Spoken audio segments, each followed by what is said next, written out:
Okay, I think we are rolling. Okay, so I just wanted to pop on here quickly because even though this is what I talk about pretty much every time, it just landed in a new way. So, so I wanted to talk about productivity, and what the number one enemy to productivity is. And I realize now that the number one enemy to true productivity meaning learning, growth, unfoldment, opening, not achieving, maybe achieving your desires, but not ticking boxes for the sake of ticking boxes. That, for one, is definitely not true productivity. Um, Nor busyness in order to just say you're busy or be happy feeling because your schedule's so full. I can say that because I've been there. Definitely many years in that place, far more time than was needed. Hello, if you're watching, please say hello. Um, I realize now that the number one cause to or stopper of productivity is shame. Shame. And not shame necessarily in the sense of how we tend to interpret that word, but in that there's some part of us that is not accepting what is present or who I am as it is. And that's the number one block to productivity because, insofar as we are doing that to any degree, that part, the degree to which we're doing that, the energy that's in that is no longer available to learning. It's like this fixed idea comes in of I need to be or have or do this to be okay, instead of actually being present to what is and exploring what is there. So if we look more closely at the word shame, shame is like the ultimate feeling of not okay. It's like who I am, what I am is not okay, and um, and it's painful. It's uncomfortable. It's very very uncomfortable. Um, and but the truth is that's never true. While our behavior may not be okay or may not be productive or may not be kind or may not be conducive, or that may be true, who we are and what we are is never not okay. So it's interesting. I wouldn't be surprised if the human species is gradually outgrowing shame, because it really, it's so debilitating, it's so intense, that it really locks down a lot of our energy. And yet we can learn to be present to witnessing those places in our energy where we have locked our okayness with ourself and who we are up to being something different than what is actually present in this moment. And when we do that, when we can be just present to that sensation without buying, hey, Connie, hey. Yeah, but anyways, I hope you're doing well, and I'm curious what's happening in your world. Um, we, what was I saying there? When we, yeah, well, I think that's pretty much it. Yeah, so just any, and then it's for us to realize the problem is in those moments we really believe it. We really believe I need to be different, I need to do this, I need to have this in order to be okay. Uh, and it's for us to just realize that no matter what, that is not true. That is not true. It's an impossibility. It's an impossibility. And then to hold the pain, to be able to just allow our awareness to hold the pain and let it reverberate through the system and gradually dissipate. And then we've opened whatever that narrative we've been holding around our insufficiency. Once we see it clearly, once we see and name it clearly, it can never have the same power over us again. And then we just gained access to a whole other channel of energy that then is at our disposal. So that's very effing cool.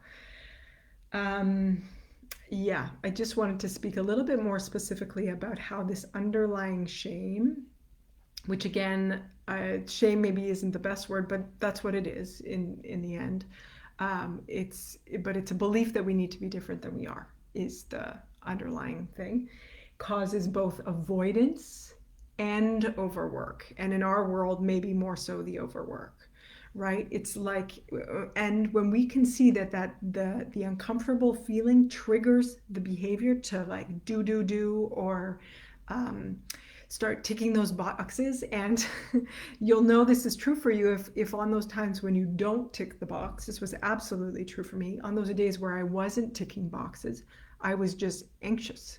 I just I couldn't watch a whole I couldn't watch a whole movie, sometimes not a whole TV show, without being anxious about like not doing something productive.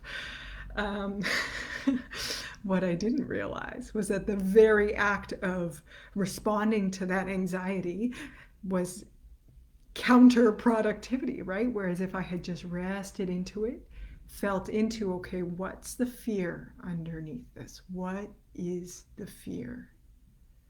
And I guess for me, what the fear would have been, I mean, there's probably a few, but there's two that I know I've uncovered are around, one, making money. If I can't make money, I'm pathetic.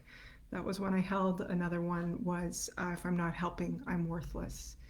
So, you can imagine those two embroiled, working under the surface. It's like, if I'm not helping, I'm worthless. So, of course, sitting through a whole movie is anxiety producing,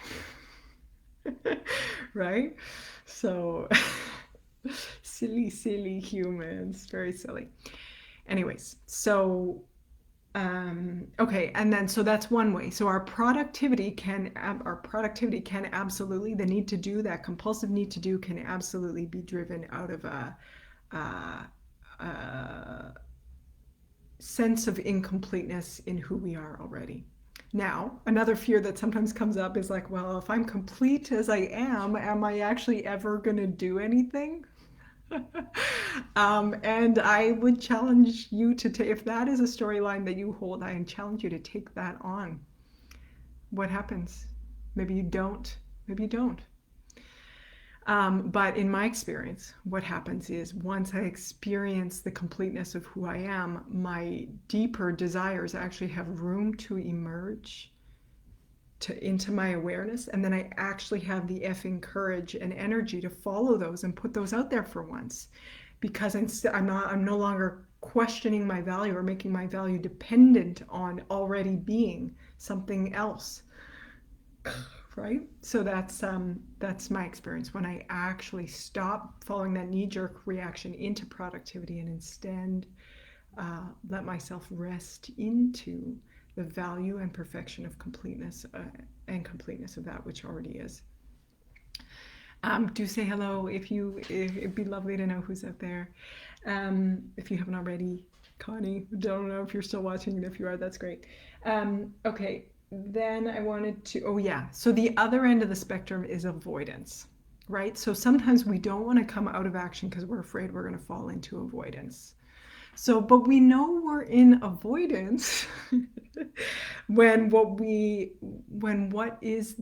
the action that is next, that is calling to us, is next, is right here, and there's fear in between, and I'm not doing it. Like it's that straightforward, right?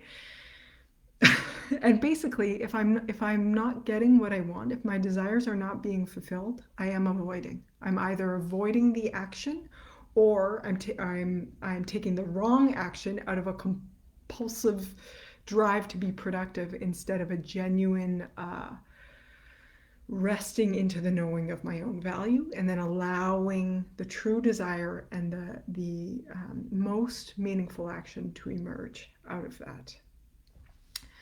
Okay, so I think that's mostly all of what I wanted to say. I guess in terms of those of us who are working with teams, if you're working with the teams, it's then, if we talk about productivity in team situations, that is the number one thing, right? Can we support each other to see where we are making ourselves insufficient or not good enough, or attaching our worth to our results, right? Those are not independent.